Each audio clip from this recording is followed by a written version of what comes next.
Hostage. The scariest thing about that word is that any one of us could become a hostage anytime, any place. Hardly a week goes by that we don't learn of an embassy or a train or a school held hostage by a group of political terrorists, patrons of a bank or store held hostage by a hold-up man, or a child held hostage by a crazed father. And of course, airplane hijackings have become almost a staple in the news. It's an ordeal all of us think about when we eye the other passengers on a plane, see someone acting suspicious in our bank, or notice a stranger hanging around the neighborhood.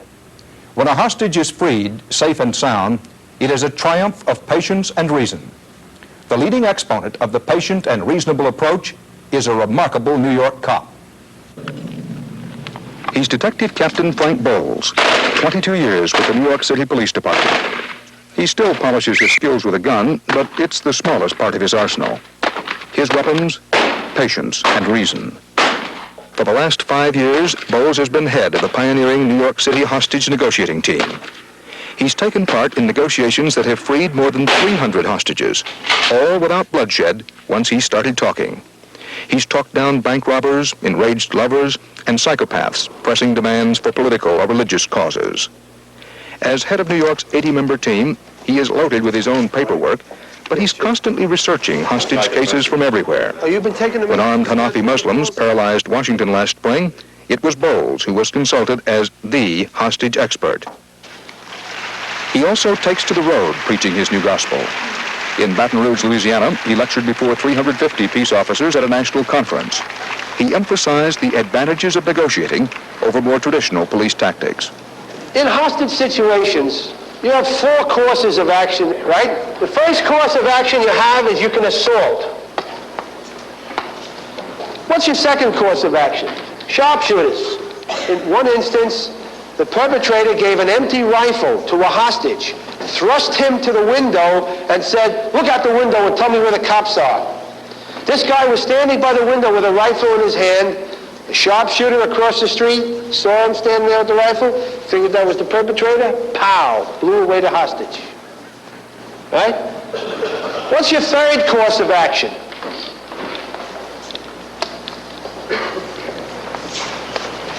Chemical agents. Tear gas, right? Now, suppose your hostage has a emphysema or some other respiratory disease. Instead of saving this guy's life, you're going to kill him. What's the fourth course of action? Contain and negotiate. Remember, the first 3 courses of action are all violent courses of action, and they're irreversible.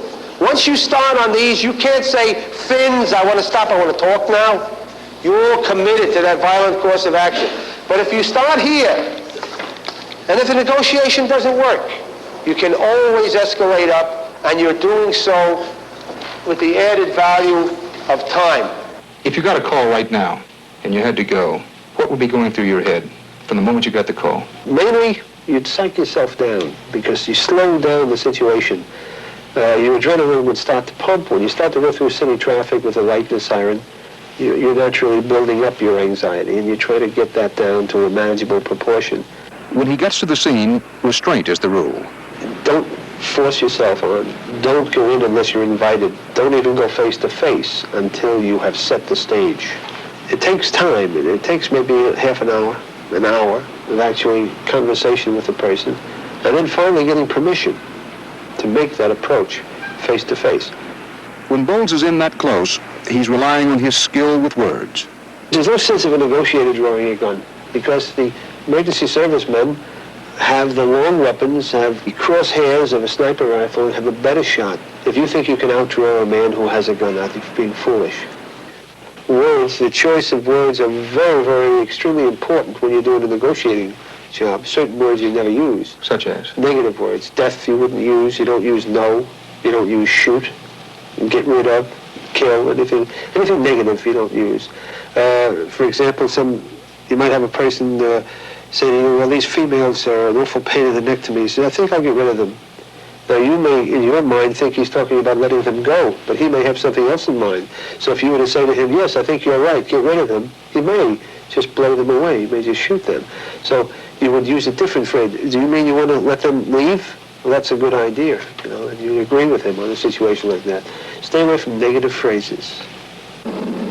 When and if words aren't enough, there will be backup, like this armored rescue vehicle.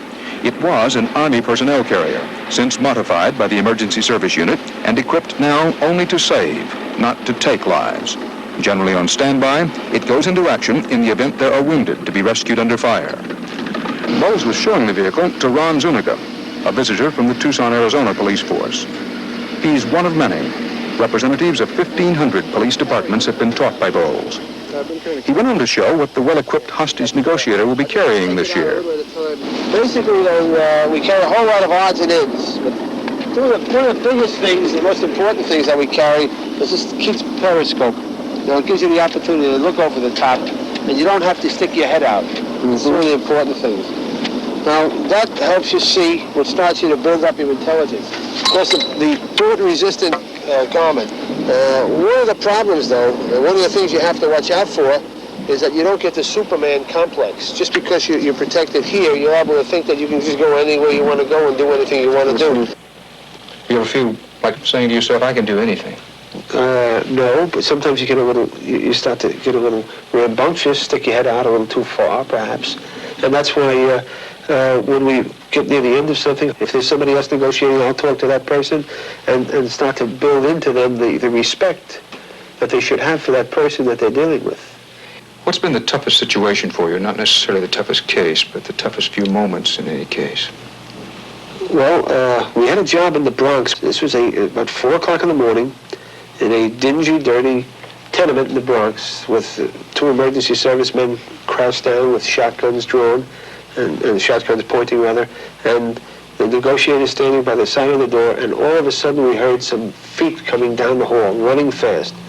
And we felt that this was the perpetrator coming out at us. The negotiator stepped back, the emergency servicemen got prepared, but yet still in their tremendous discipline, they withheld fire, and an 11-year-old girl, deaf-mute, came running out. Restraint and caution. That's a major part of the lecture Bolz gave at Baton Rouge. He moved on through the rest of the basic plan, containing the captor, psychological theories about hostage-taking, and then the technique of negotiating. One of the things we teach our negotiators, when you're talking to a man, if you're going face to face and you have a space between you, when you start to leave him, never turn your back on him. Walk away from him like he's royalty. Step away slowly, always watching him, because he will then afford you the safety that he promised you when you made your first approach. Once you start and establish contact with him, then you can get into various kinds of, let's make a deal, if you will. And remember, negotiating is just that. It's negotiating. It's not a giveaway program. You're not here to give him everything he wants. In other words, yes, mister, I'm from the police negotiator giveaway program. How many airplanes do you want? We negotiate everything with him. There are only 2 things we will not negotiate. One is people, and the other are weapons. Weapons, whatever weapon he has when he goes in, that's all he's going to have. Don't give him any additional hostages. If you give him additional hostages, you strengthen his hand. Especially do not give him police hostages. It's like a doctor operating on his own kid, and the same thing happens when you get a cop in there. That's my partner. I worked with him 15 years. I worked with him. I got to get him. Good old Jim. You're going to get good old Jim killed, and you might get yourself killed. So much for how a cop should handle a hostage situation. But suppose you, one of you watching this broadcast right now, were taken hostage. Relax, cooperate, do everything you're told to do. Try to build some kind of contact with the person, but don't push yourself on the person. Be agreeable, eye contact, if he wants eye contact. Most assuredly, at least face contact. Look at him, let him see you as a person, and it'll flow naturally from there. Should you be looking for a chance to get away? The escape is a very, very, very touchy thing. For us to tell you never to try, the never is a difficult word to use. But if you think you can escape, rethink it again and rethink it again. Because if you're a good broad jumper and you can jump 11 foot 6 inches, but the space is 12 foot, you didn't make it. Lieutenant Bolz, can I help you, please? Yeah, Freddie. How does this job affect your relationship with your wife? Do you find yourself having to guard against taking out things on her since you don't do it on each case? Oh, no, I think, well, one thing that really got me one day, when I was yelling at my son for something, and he said, boy, a guy points a gun at you and you talk to him for 5 hours. Me, you can't talk to him for 5 minutes and you get mad at me, right? You know, this sort of thing. And you realize, I guess, you're a little more demanding of your own family than you are with outsiders. What does a hostage cop do to get away from the job? This one and his wife spend weekends at antique shows. She paid more than $2. And he calls on his talents as a negotiator to make up for the skills he lacks as an appraiser. Would you consider 3? You're 2 years past the point where you could have retired. Does your wife say to you, listen, you're working on borrowed time. Get out, retire now. Oh, I don't know. I guess I like what I'm doing. I like being a cop. Do you ever get scared? You better be afraid. If you're not afraid, you shouldn't be in this business. You're always afraid when you go there. You're afraid for your own life, but you're also afraid for the hostages, too. Don't force yourself on. Don't go in unless you're invited. Don't even go face to face until you have set the stage. It takes time, and it takes maybe half an hour of actually conversation with the person, and then finally getting permission to make that approach face to face.